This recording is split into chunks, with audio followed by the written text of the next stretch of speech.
Shri Gurubhyo Namah. I'll start with this because I have many people on the dais and off the dais who are Guru Tulya to me. Yes. So what I'm going to talk today about soft power, when I was thinking about this topic, what I should speak about soft power, about Ayurveda in Indonesia, I was thinking, how do I relate this soft power from India and Indonesia? And then I discovered, I am in a place which is the biggest example of how a country can have its soft power in a foreign land which is thousands and thousands of miles away, Indonesia. Can I have the slides, please?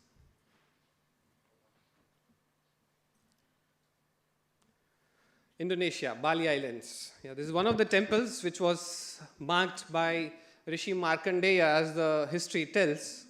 Tanah Lot temple. This is again a very sustainable, long-lasting example of soft power that India has in that part of the globe.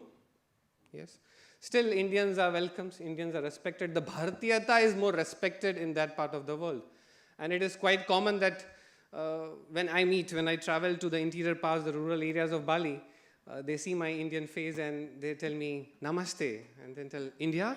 And I tell, yes, I'm Indian. Oh, we are brothers. This is a big example of soft power for me.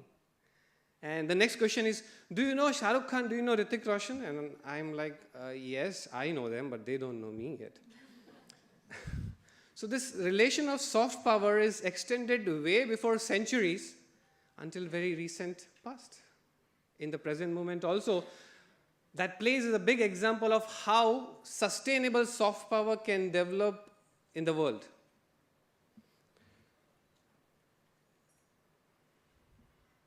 Start moving? Yeah. So what are the potentials? Why Indonesia is a very good potential land for soft powers? I would like to discuss that.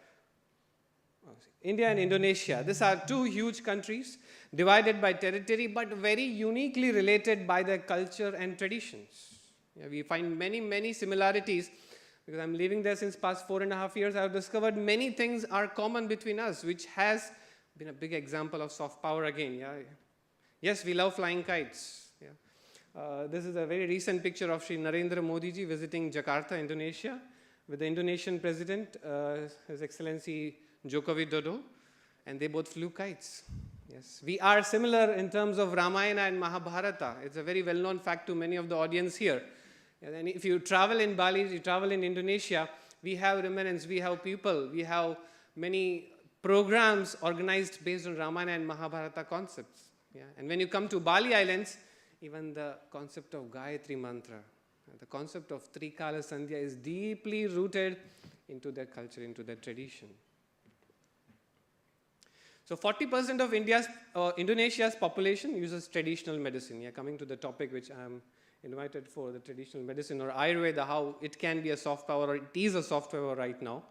So 40% of Indonesia's population uses traditional medicine. It's not a small amount. Indonesia is the 4th largest populated country in the world. So there is a huge scope and huge usage of traditional medicines which is happening there. And 70% of this is happening in the rural areas where it is protected like it was protected in India also. In the rural areas, and it grew from there post-independence. So it is still prevalent in Indonesia. And the whole system of medicine is under the term of Jamu. This is the traditional system medicine. Prevalent in Indonesia, they call it traditional Indonesian medicine or Jamu medicine. Jamu is basically nothing but the kashayams, what we use in Ayurveda, the decoctions which we use in Ayurveda. So the whole system of medicine is named on this single word, Jamu, because it is Anupadesha, as we tell, it is more of water. So kashayams are better when it is as Anupadesha. And normally it is more in the rural areas. There is a Mabok Jamu, there's a lady who will carry a basket with a lot of decoctions in her bag, and she'll be going around to the people who needs it. This is how it is practiced right now also in Indonesia in the rural areas. She's a Mabok Jamu. She'll be selling it to the people around who need it, and it's for different purposes. This is how it is prevalent right now, the concept of Jamu. Then my working area, my Karma Bhumi, Bali Islands, Indonesia. It's very beautiful. I label Bali as a globalized island of Indonesia. With a population of 4 million, but a tourism of more than 12 million a year, it is a globalized island wherein I encounter with people from all the countries, and I get to learn a lot of things and introduce my Ayurveda to the whole world in this small island. In this island, there is another system of medicine prevalent, very much popular in the island, called as Ushadha Bali. This is nothing but derivation from the Sanskrit word Aushadha. It is written in the textbooks, they agree to it. It's from Aushadha. Aushadha means medicine in Sanskrit. So the whole system prevalent in Bali Islands is derivation of a Sanskrit word, Aushadha, and they very well accept it. Yes. So what happens in Aushadha? How do they study it? They study it from the Lontars, like we have Samhitas, the textbooks written on Ayurveda in here, in India. They have Lontars from which they study the ancient traditional system of medicine. Lontar is basically something written on rontal trees, and it belongs to the family of palm trees. Can I go back? Yeah, next slide. Okay. So this is the ancient Java Kuno script, which is deteriorating and which is becoming a rare thing now. The modern generation is not able to read it, so we have to find experts who read this, who can understand this language, because all the Lontars of Bali are written in Java Kuno language. So working in a university, I have some experts with me who can actually read this script, and we are trying to understand what is written, because I was working there, I wanted to work with the local people to uplift their system as well when we are promoting our Ayurveda. That was another intention of me, that what is written in their Lontars, what are they going to tell? And what I find is, it is very similar to the concept of Panchamahabhuta theory of Ayurveda. It was a eureka moment for me and them as well. So we started looking further into it. How are we related? How is there any connection? Because that is a very easiest way. If we connect to a community far, we can easily, not to push our soft power, but we can easily work together and we can grow together. So that's what I did. And then we discovered that there are different Lontars written on different topics. Like we have Ashtanga here. They have different Lontars aimed at some specific disease, medication, or body part, or some other problems. So this is all there in their textbooks, in the Lontars. This is a Balian. He's a very famous Balian, Pachok. And he treats people with acupuncture, acupressure, but it is termed as Ushadha Bali.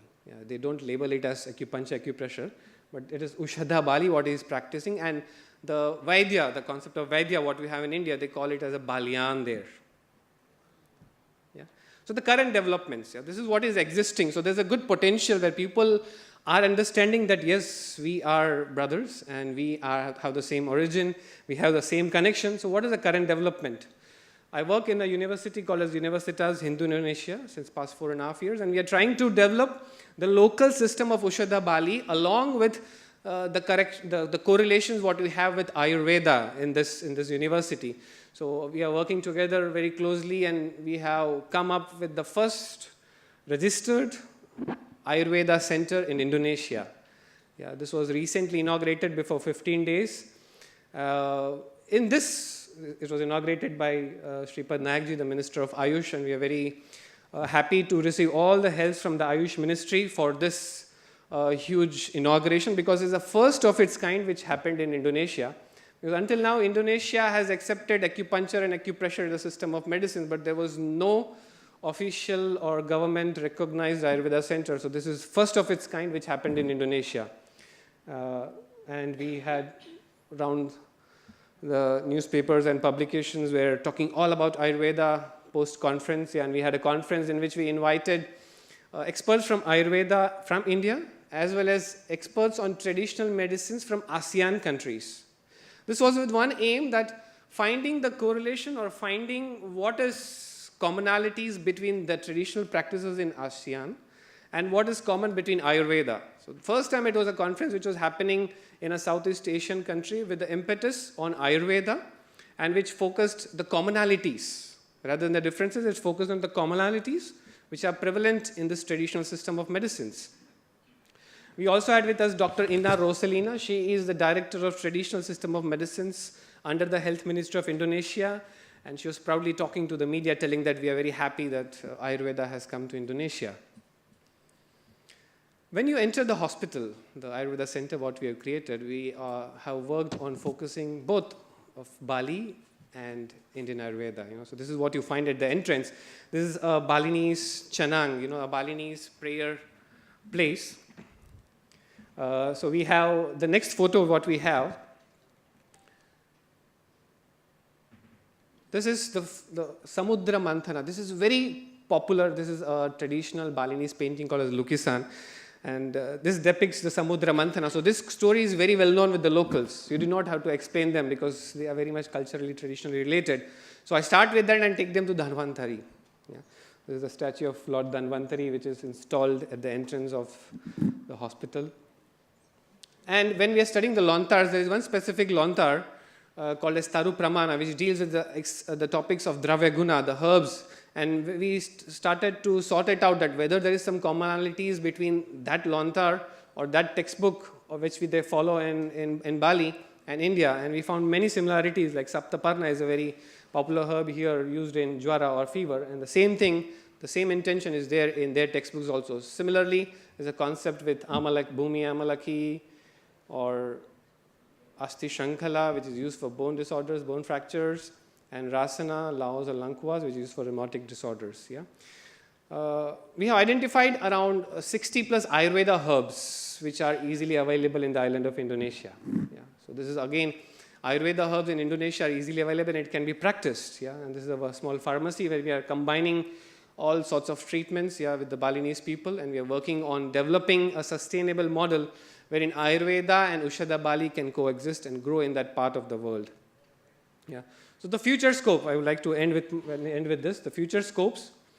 So Indonesia is very rich flora. It's about 10% of the world's flora is existing in Indonesia. This leaves a huge scope, a huge potential for Ayurveda manufacturers of herbs and also to set up or start something into Indonesia. Yeah? Again, I mentioned Indonesia is the fourth largest population of the world. So to increase this soft power of Ayurveda, there is a huge potential. Yeah? So next step may be even recognition of Ayurveda as a system of medicine in that country.